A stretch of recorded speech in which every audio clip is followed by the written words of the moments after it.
नागपुर में जगह जगह तिरंगा फहराया गया। मुख्य रूप से कस्तूरचंद पार्क में नागपुर महानगर पालिका पुलिस आयुक्तालय कार्यालय और कई जगहों पर झंडा वंदन किया गया। इस मौके पर महानगर पालिका में शपथ भी ली गई। साथ ही कस्तूरचंद पार्क में उप मुख्यमंत्री देवेंद्र फडणवीस के हस्ते ध्वजारोहण किया गया, जहां पर कई गणमान्य नागरिक उपस्थित थे।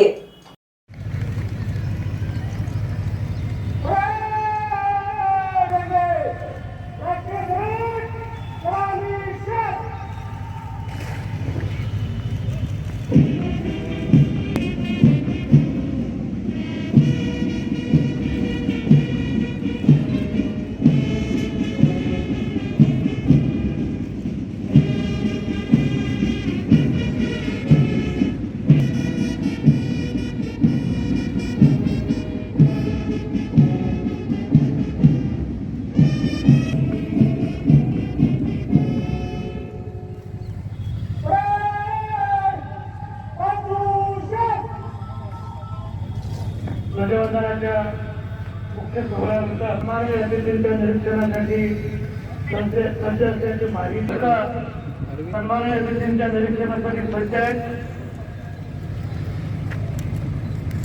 पुरोगामी प्रगतिशील महाराष्ट्राच्या परेड कमांडर गणेश बिरादर, सहाय्यक पोलीस आयुक्त नागपूर शहर, सन्माननीय अतिथींकडून पथसंचलनाची प्रोत्साहन करत आहेत। आजच्या या शुभदिनी सदर्शन आहे तमाम भारतीयांना प्रजासत्ताक दिनाच्या भारताचे भविष्य आमच्या शाळेचे विद्यार्थी तसंच राष्ट्रीय छात्र सेनेचे विद्यार्थी एकूण 17 मुलांना आज भारतीय प्रजासत्ताक दिनाच्या 73व्या वर्धापनदिनी परेड करण्यासाठी व त्याचे निरीक्षण करताय। आजच्या कार्यक्रमाचे प्रमुख अतिथी माननीय नामदार श्री देवेंद्र फडणवीस, उपमुख्यमंत्री महाराष्ट्र राज्य, तसेच गृह, वित्त, नियोजन, विधी व न्याय, जलसंपदा, तलाव क्षेत्र, विकास, गृहनिर्माण, ऊर्जा, आभूषण असे आमची ही महाराष्ट्र भूमी उपराजधानी म्हणजे आपल्या नागपूरमध्ये आज होणाऱ्या या भारतीय प्रजासत्ताक दिन संपूर्ण केले आहे। आजच्या कार्यक्रमाच्या परेड कमांडर टाळ्या वाजवून आपण सर्वांनी यांचं कौतुक करावं। लहानसे विद्यार्थी पण महान काम केले। श्री राजेंद्र हायस्कूल महाल येथे RSP मुलींचा हा दल बुलंदशहा यांनी स्थापन केलेल्या या महाराष्ट्राच्या उपराजधानीच्या स्त्री शिक्षणाच्या ज्या नावाजलेल्या संस्था आहेत त्यात 150 वर्षापेक्षाही जुनी सेंट उर्सुला हायस्कूल नागपूर येथे इतकी तेजी आमच्या पथसंचलनात आहे हे दर्शवत राजकुमार केवलरामानी शाळेचा हा दल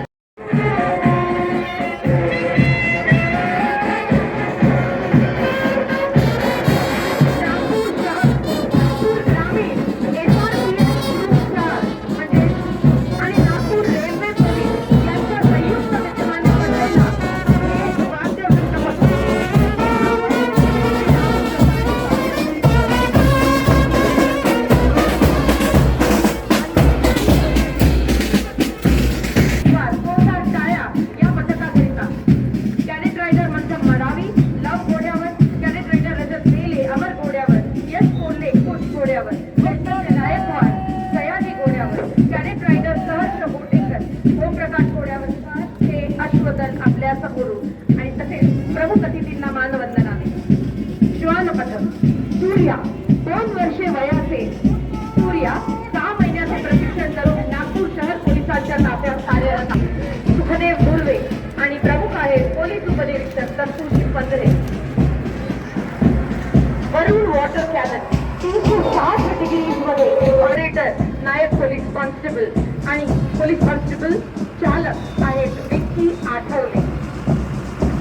नागपूर महानगरपालिका फायर ब्रिगेड येथे कार्यपती प्रमुख अग्निशामक विमोचन आणि कृपाशंकर दीक्षित लाकडे, धम्मदीप दहीवाले, आदिती चौधरी, हिमांशू पठाणे, शिवाजी बांगरे, समृद्धी बांगरे व अंशिका लाकडे.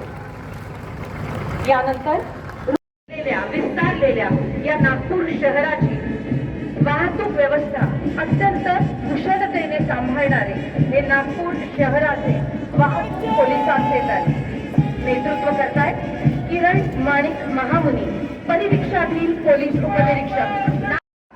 ध्वजमंचासमोर प्रमुख अतिथींना मानवंदना देत आपण बघत आहात होमगार्ड पुरुष सुंदर दीपक घाटे, वरिष्ठ पटल नायक नेतृत्व करतायत होमगार्ड दलात. प्रमुख अतिथींना मानवंदना देत संचलन करतायत अली बांदे. अत्यंत स्फूर्तीने मानवंदना देत हा दल दोन महाराष्ट्र वायुसेनेचा हा दल कारण 20 महाराष्ट्र NCC भूदल म्हणजे जलसेना सैनिकी शाळा नागपूर या 20 विद्यार्थ्यांचा हा दल नेतृत्व करतायत स्कूल कॅडेट कॅप्टन नागपूरच्या वर्धमान सैनिकी शाळा हा दल. या किशोरी अत्यंत शिस्तबद्ध आणि कालबद्ध पथसंचलन करत प्रमुख अतिथींना एज्युकेशन सोसायटी यांच्यातर्फे चालवलेल्या प्रहार सैनिकी शाळेच्या रविनगर इथला हा दल फडणवीस यांना मानवंदना देत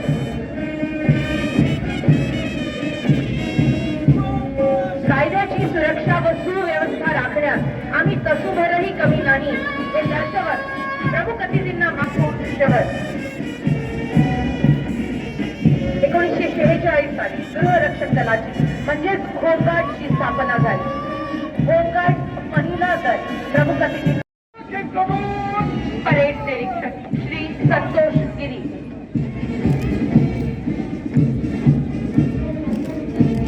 राज्य राखीव पोलीस बलाचा गट क्रमांक 4 आणि नेतृत्व केलं होतं रुपेश लोखंडे, पोलीस उपनिरीक्षक कायदा व सुव्यवस्था आणि यादव, पोलीस उपनिरीक्षक.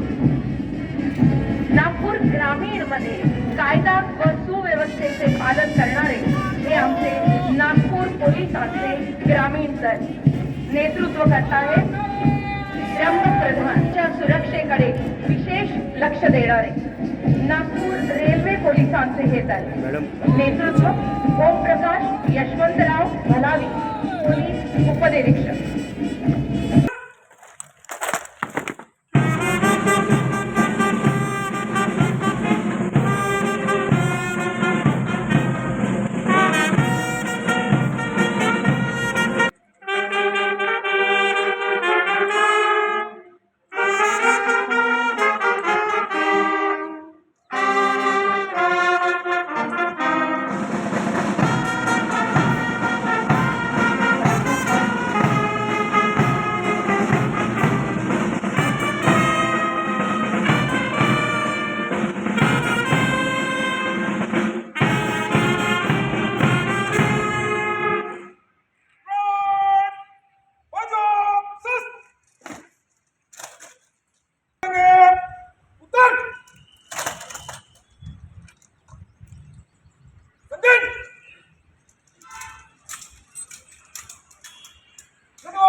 यशोधरानगर यांनी देखील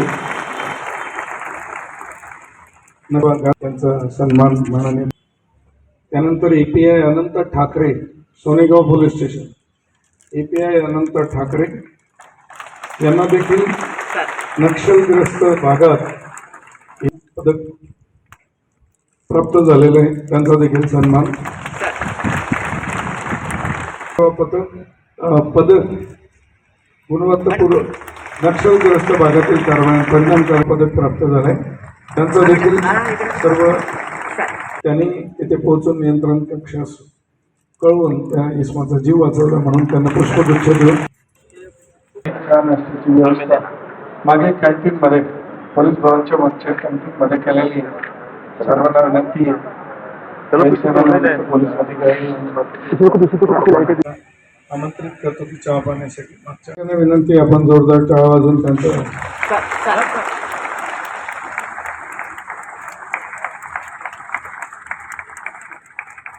त्याचप्रमाणे विशेष सेवा पदक हे 7 लोकांना प्राप्त झालंय. त्यातले 2 उपलब्ध नाहीत. Shrimati Chanda Dandavate, Kalamna police station EPI. Shrimati Chanda Dandavate. सगळ्यांनी जोरदार टाळ्या वाजून मॅडम यांचं आपण अभिनंदन करूया. Thank you sir.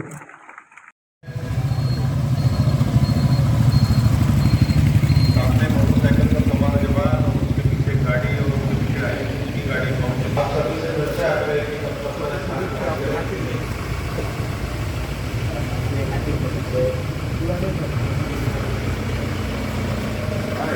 Commissioner Shri Ajay गुलाने साहब, श्री रामजोशी साहब एडिशनल कमिश्नर क्या हो रहे हैं.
जोरदार तालियां होनी चाहिए.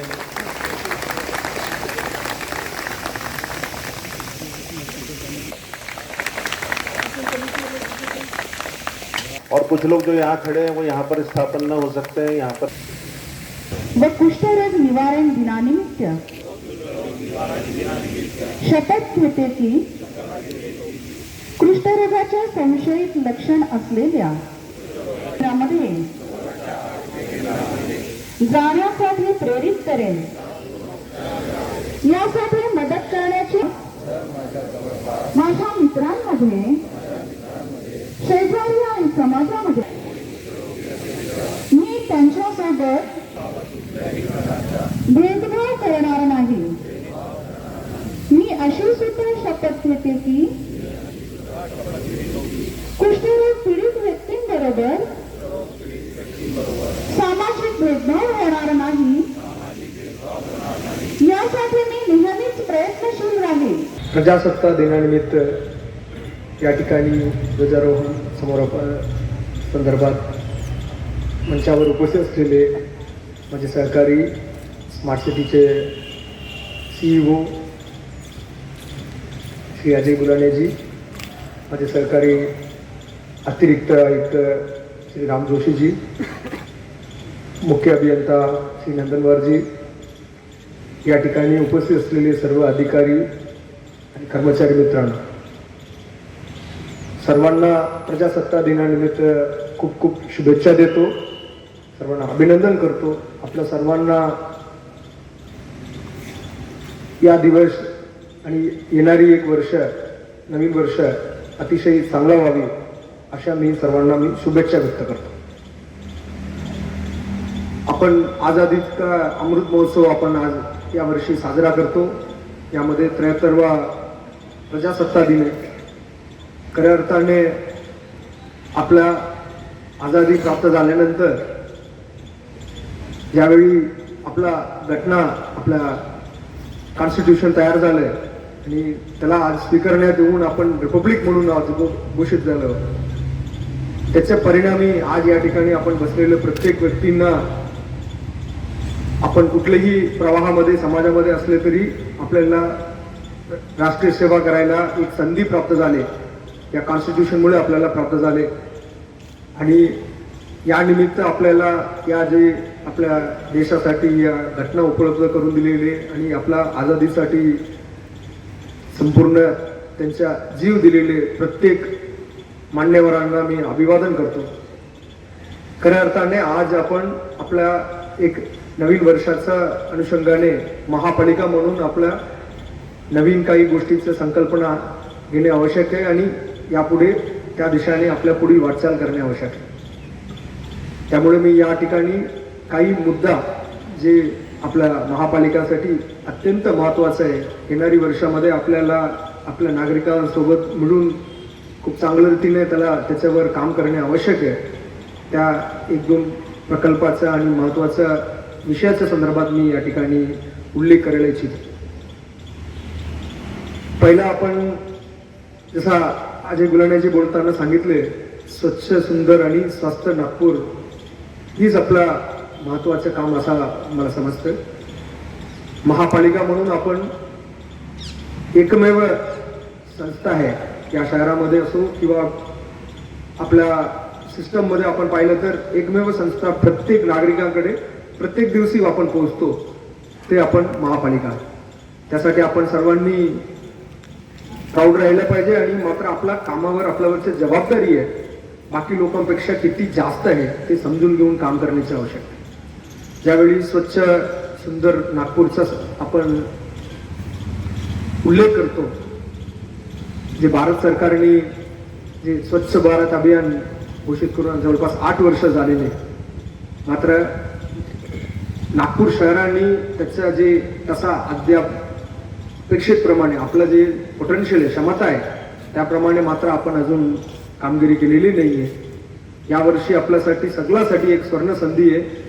इथे जमलेले प्रत्येक आरोग्याचे कर्मचारीपासून अधिकारीपर्यंत सर्वांना माझं आव्हान राहते, यावर्षी कोणतीही परिस्थिती आपल्या स्वच्छतेच्या मध्ये एक पाऊल पुढे जाणे आवश्यकता आहे. त्यासाठी आपण सर्वांनी मिळून काम करणे आवश्यक आहे. अलीकडे आपण एक कार्यशाळा घेतली होती, त्यामध्ये माझा संदेश प्रत्येकांना सांगितले होते. या जो आपला उद्दिष्ट आहे स्वच्छ शहर बनवण्याचं, त्यामध्ये नुसतं एका विभाग असा सीमित न राहता आपण प्रत्येकाने प्रत्येक विभागाचा असो, अग्निशमन असो किंवा शिक्षण विभाग असो, आरोग्य विभाग असो किंवा इंजिनिअरिंग विभाग असो, प्रत्येकाने मिळून या ठिकाणी आपण या दिशाकडे आपण काम करणे आवश्यकता आहे. आपण अलीकडेच आपण स्वच्छ मोहल्ला. सर्वप्रथम मी आपल्याला मनपूर्वक शुभेच्छा देतो. आपण आपल्या स्वातंत्र्याच्या 75वा वर्धापन दिन पण आपण या वर्षी आणि मागच्या वर्षी साजरा करत आहोत.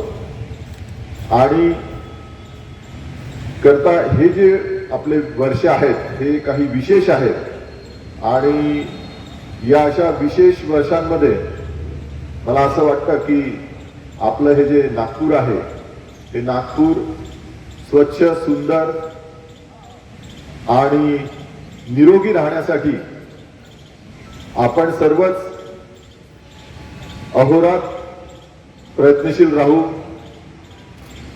अशी या निमित्ताने आपल्या सगळ्यांकडनं अपेक्षा व्यक्त करतो आणि परत एकदा सर्वांना शुभेच्छा देऊन मी माझे 2 शब्द संपवतो. धन्यवाद. कर्तव्य निहित होते हैं, लेकिन हमारा देश, हमारे देश के लोग स्वाधीनता के बाद हम अपने कर्तव्य को भूल गए और केवल मात्र अधिकारों की भाषा बोलने लगे. तो प्रजासत्ताक शासन प्रणाली में सबसे महत्वपूर्ण है वो जो बात है वो हम भूल गए. 75 वर्ष में क्या रह गया बाकी. तो ऐसे राष्ट्रीय त्योहार के समय में कुछ चिंतन करते समय ये सोचना चाहिए कि क्या रह गया बाकी. तो मूल में ऐसा है कि जो बात हमें चाहिए उसकी ओर हमने ध्यान नहीं दिया है. राष्ट्रभक्ति का जो भाव है यह स्थायी भाव होना चाहिए. ये केवल 26 जनवरी और 15 अगस्त में कोई लड़ाई हो रही है उस समय दिखाने वाला भाव नहीं है। जब तक ये स्थायी भाव नहीं है, यानी हमें रोड तो चाहिए, नहीं है रोड खराब हो गए, उखड़ गए हैं, तो चिल्लाहट तो होती है, अधिकार की मांग होती है कि जब रोड बनते हैं तो रोड की और स्वच्छता रखना, अच्छा रखना, उसको टूटने नहीं देना, और उस पर जगह जगह पर जो सिग्नल्स लगे वो सिग्नल्स का पालन करना ये मेरा कर्तव्य है, ये भूल जाते हैं। यानी दंड विधान है तो मैं पालन करूंगा, यह प्रजासत्ताक शासन व्यवस्था का और भाव नहीं होता है। हमने अपना संविधान अपने आप को अंगीकृत किया है तो सारी बातें हमारे लिए और करणीय होती है। तो जिस देश का सामान्य नागरिक सदा सर्वदा मन में राष्ट्रभक्ति रखेगा, तब किसी प्रकार की कोई भी यदि संकट आते हैं, हमने देखा है कि 2 वर्ष पूर्व कोरोना का जो महामारी आई, उस समय सारे समाज ने, सारे देश ने जिस प्रकार का अपना व्यवहार दिखाया, वो हमारा मूल स्वभाव है। उस स्वभाव को सदा सदा के लिए जागरूक रखना, यही चिंतन प्रजासत्ताक दिन के समय होना चाहिए, ऐसा मुझे लगता है। कारण हम जानते हैं कि उसमें हमारे संविधान के प्रियम्बल में, प्रास्ताविका में कुछ शब्द डाले गए। तो क्या संविधान निर्माताओं को ये शब्द उस समय याद नहीं थे क्या? उस पर चर्चा नहीं हुई होगी क्या?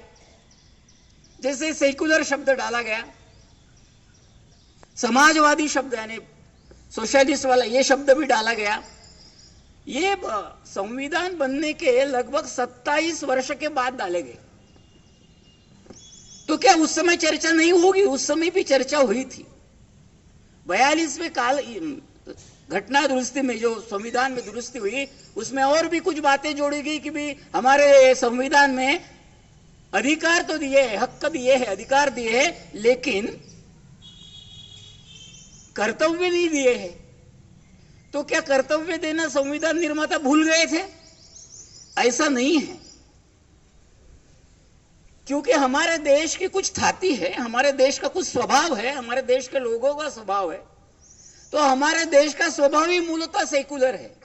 तो जिसका सेक्युलर ये मूलतः स्वभाव है, तो उसको सेक्युलर डालने से कोई मतलब नहीं। और हमारा देश जब स्वतंत्र हुआ, तो स्वतंत्रता के बाद हमको क्या, हमारा देश कैसा खड़ा करना है, राष्ट्र कैसा खड़ा करना है, तो सब प्रकार से शोषण से मुक्त ऐसा राष्ट्र खड़ा हो। तो समाजवादी भी हमारा भाव है, ये मूल में थे, लेकिन बाद में डाले गए। अब जहां हम अधिकारों की भाषा बोलते हैं, तो अधिकार तब मिलते हैं जब हम कुछ कर्तव्यों का पालन करते हैं। बहुत कुछ खोया है। आजादी हमें बहुत आसानी से नहीं मिली, कई जीवन इसके लिए खर्च हुए हैं, दांव पर लगे हैं, शहादतें हुई है, तो बहुत कुछ हमने खोया है। लेकिन इस सब के बाद हमने स्वतंत्रता पाई है, स्वाधीनता पाई है। अब स्वाधीनता से लेकर स्वतंत्रता तक हम सहज रूप से कह देते कि हम स्वतंत्र हो गए, लेकिन अभी केवल हम स्वाधीन हुए हैं, हमें एक शासन अपना मिला है, लेकिन स्वतंत्रता की ओर हमारा और मार्गक्रमण हो रहा है। तो बहुत कुछ पाया भी है 75 वर्षों में, ज्ञान विज्ञान के क्षेत्र में और सब क्षेत्र में हमारे राष्ट्र की उन्नति हुई है, लेकिन अभी बहुत कुछ करना बाकी है। जब हम अपने देश की इस शासन प्रणाली को प्रजासत्ताक शासन प्रणाली कहते हैं, तो उसमें कुछ बातें निहित होती है। हम सब जानते हैं कि हमारा संविधान बना बहुत अध्ययन के बाद बना, जिसको 2 वर्ष 11 महीने और 18 दिन लगे, ने लगभग 3 वर्ष का कालखंड ये संविधान बनाने के लिए लगा। तो उस समय संविधान निर्माताओं ने कुछ बातें क्यों छोड़ दी? एक तो उन्होंने ऐसा कहा है कि हमारा संविधान कोई रिजिड नहीं है, ये फ्लेक्सिबल है, यानी ये बदलते रह सकता है, काल के अनुसार इसको बदलना चाहिए। और हम देखते भी कि 1950 में संविधान आया और 2021 तक इसमें लगभग 105 बार सुधारणा हुई है।